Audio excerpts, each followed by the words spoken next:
Okay, so it's 11:11 p.m. and I have exactly 33 minutes. The day before yesterday, I had my 111.1. Now it's 11:11, creeping up on 11:12. I had my 111.1 dream. And then the day after, yesterday, right before I woke up, I had 101B. That was the moniker in my mind, so to speak.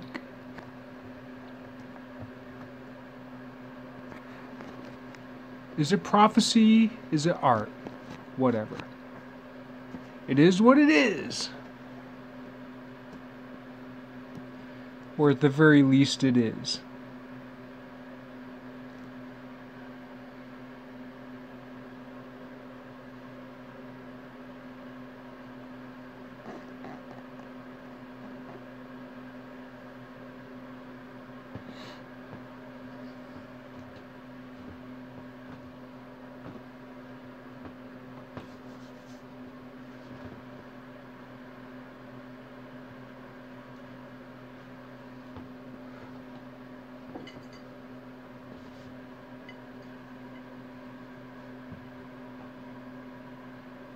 Broken as I am, and I'm broken.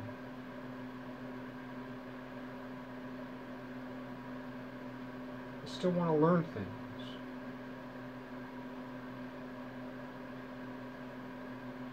I have a definite goal that I'm working toward. Period.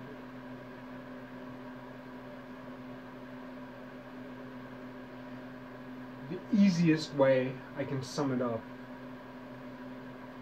or the way that I've chosen to sum it up, or the way that it has been chosen in me to be expressed as a summation, is we mustn't eat vertebrates.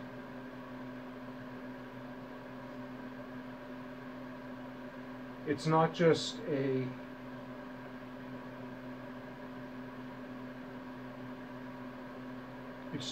like a sophist argument. It's not just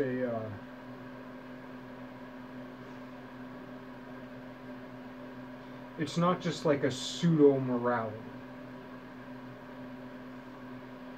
It's an exact, physical, mathematical, I won't even say fact, truth.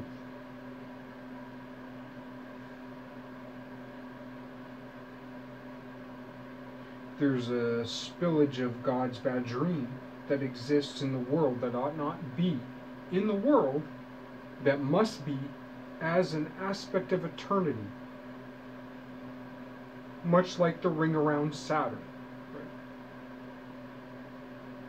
Except it would exist as an imaginary, which imaginary shouldn't be confused with not, see, that's the thing between real and imaginary. There's a problem with those terms. So imaginary shouldn't be confused with that which is not.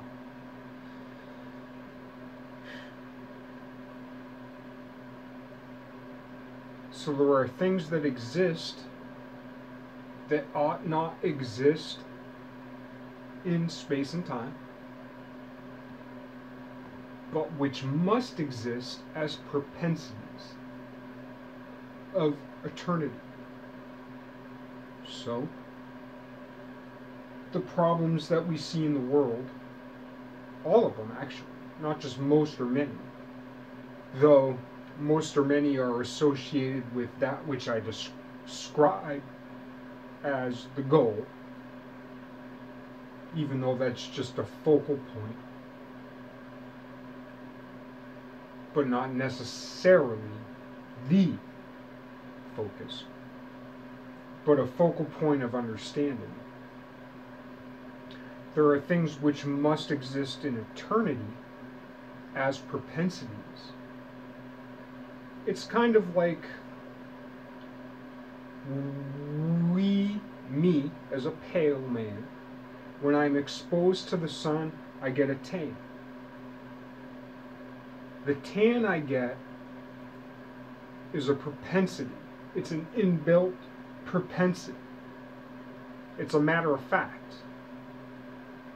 It not necessarily be, but it is an eternity or a sunburn. So the demons in our minds of our age all around us, the bad things that propagate, left or right, either way, there are demons of the left and of the right, so to speak, that are of the same kind, opposites of the same kind, opposites that inhabit a propensity that ought not be expressed as it is, but which is and which ought be.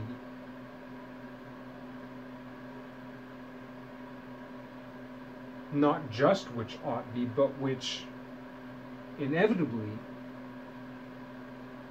is part and parcel of eternity's propensity to protect itself from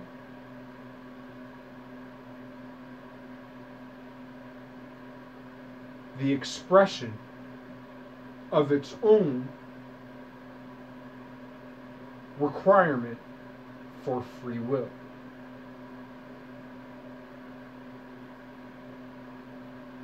I recognize that that is convoluted, but the logic's pretty good. Pretty. I wouldn't say it's great, but it's pretty good.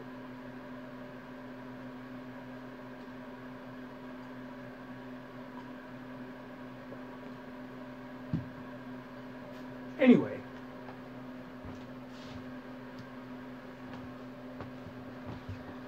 that's not what I was trying to get to with this video. I was trying to have some fun, and I was trying to learn.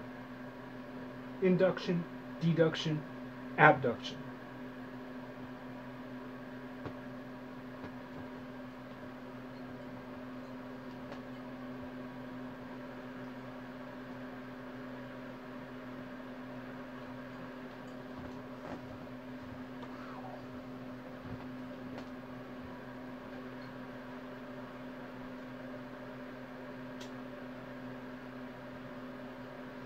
Check the time.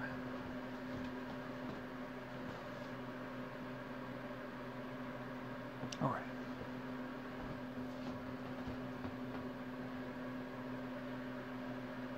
Mostly the only exercise I get is at work. I'm pretty lazy, but I'm very interested in movement. My legs are abysmal.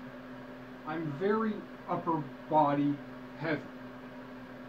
It might have to do with the Flonase allergy spray I took when I was younger, which I've heard tends to truncate the body if taken in adolescence, as I did.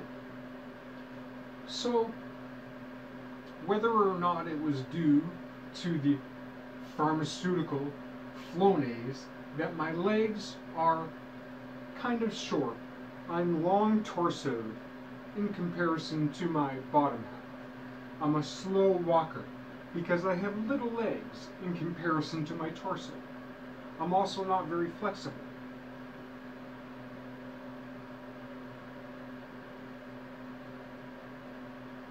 I can't touch my toes without bending my knees a lot.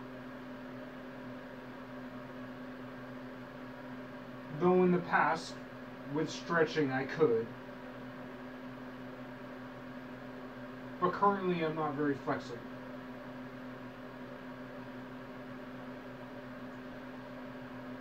I focus my emotions on my upper body. I recognize I need to do more with my lower body. Having that said, I'm just going to play.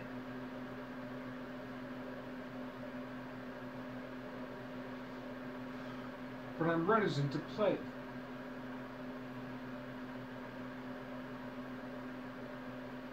Because I just want to consume.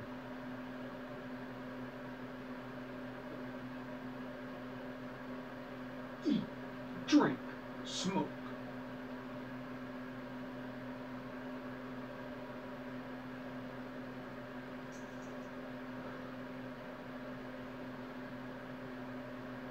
Not that that's my biggest problem.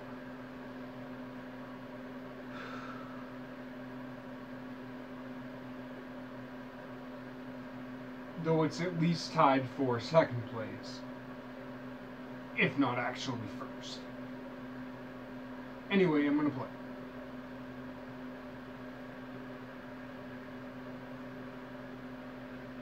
I bought this bag, or I bought this box of trash bags today. There was a multiplicity of trash bags I could have picked from.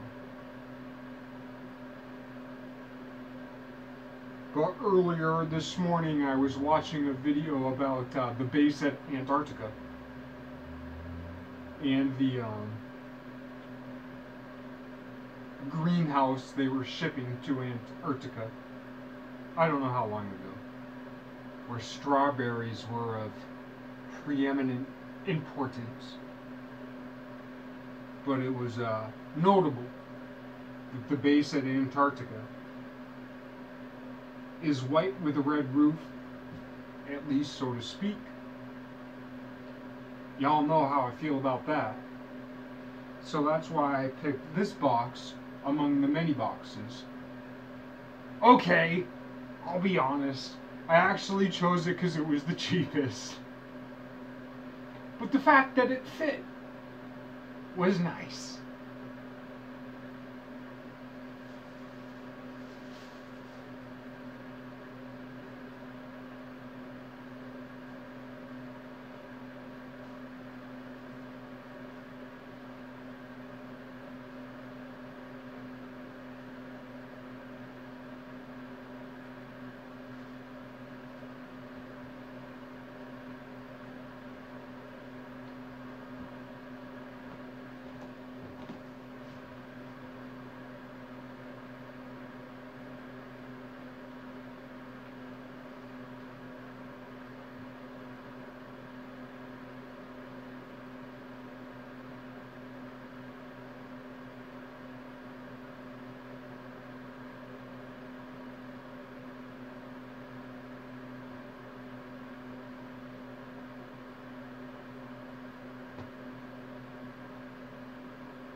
I know, this is torturous.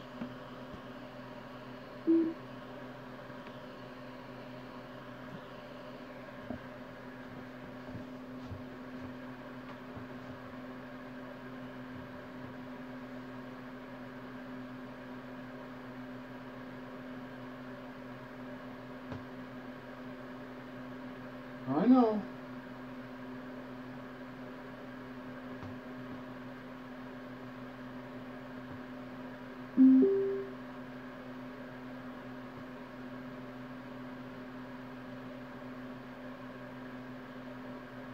It's just gonna take a minute here. I'm just trying to get I'm just trying to get shit lined up. In a matter of course. For you know, the day. Because we're in the day.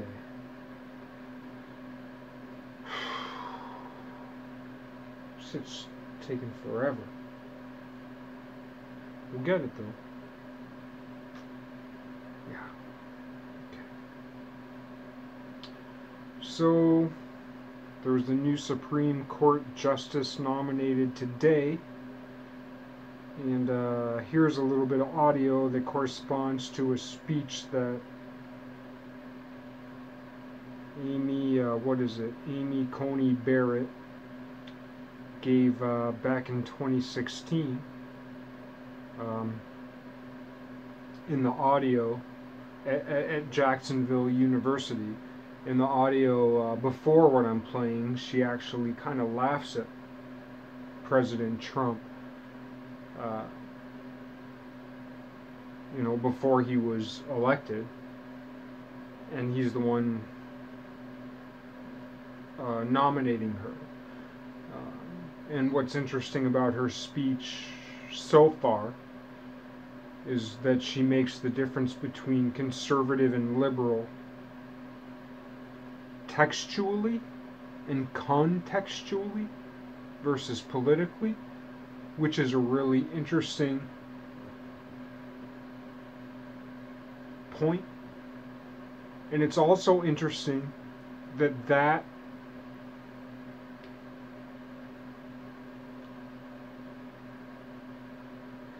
sometimes the court is political, and sometimes the court makes political decisions. But when the court makes political decisions, that represents a weakness in Congress, which represents a weakness in the political will of the people. When the court is more literal, if the court is more literal and that literalness offends the public, that empowers the Congress to ascribe law to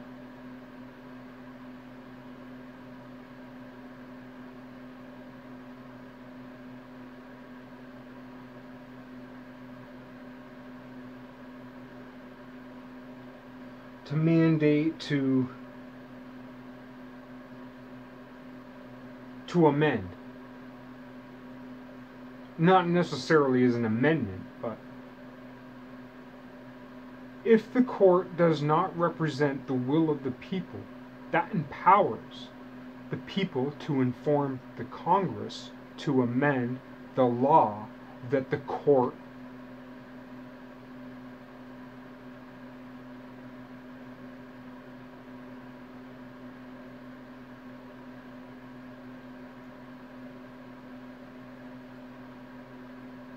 enforces, that the court upholds.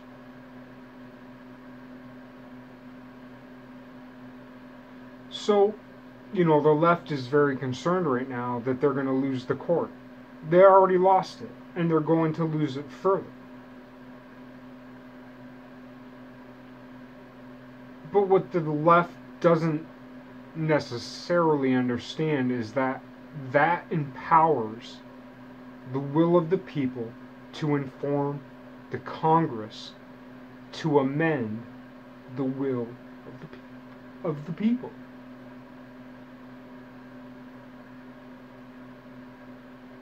The balance of powers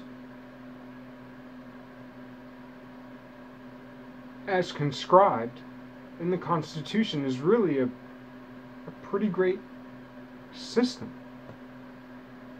And when one thing goes one way, the other things go the other way. So you have the Congress as the House of Representatives and the Senate. You have the legislature in that sense. You have the judiciary, and you have the executive branch, which is a trinity. But it's not a trinity.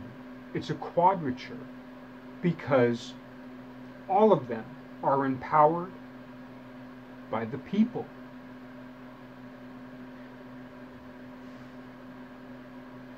But it's not a quadrature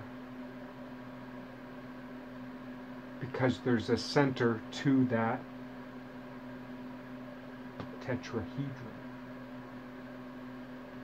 Anyway, now it's 11:33.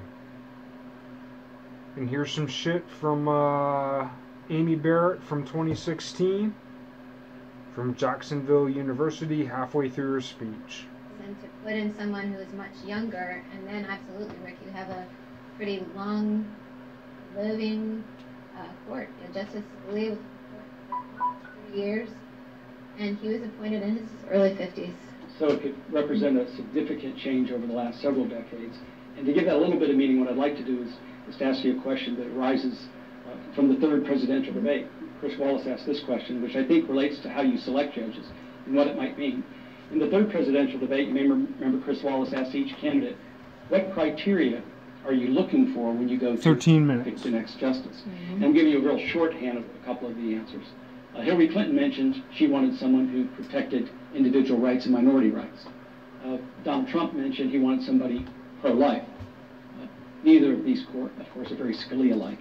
And so I'd like you to comment on that versus the selection criteria based on your view as a constitutional law professor as to what we're looking for in a U.S. Supreme Court justice.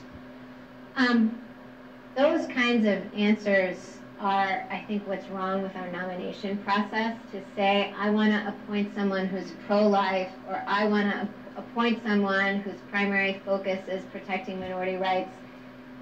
Though the candidates are talking to their bases and talking to the electorate and saying, signal, I'm going to put people on the court who share your policy preferences.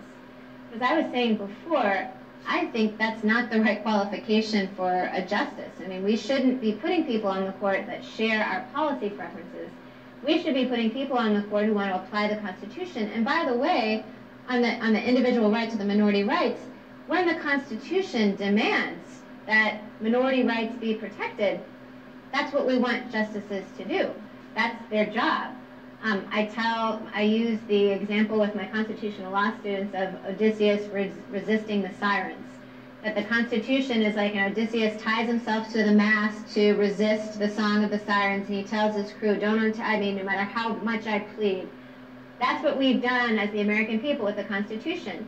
We've said, it's the people sober appealing to the people drunk, that when you are tempted to get carried away by your passions and trample upon the First Amendment rights or minority rights, this document will hold you back. And it's the job of the justices, of judges generally, but then ultimately the Supreme Court, for the exercise of judicial review, to tell us, like in the flag burning case, we understand, you people, you American citizens, that you want to protect your flag, but you've made a more fundamental commitment to free speech that ties your hands and you can't do so.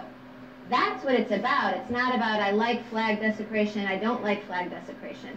It's about, are you going to enforce the limits that are there, but then if the people do something you don't like, if it's not one of those situations where the hands are tied, Odysseus is tied to the mast, that you have the courage and integrity to say, I'm not going to interfere in the democratic process. If the Constitution doesn't restrict your ability to do, electorate, what you've decided to do in this particular statute you've enacted, then I'm going to not interfere. I will resist the temptation as a judge to impose my preferences on you and say that you are limited in the policies that you want to pursue.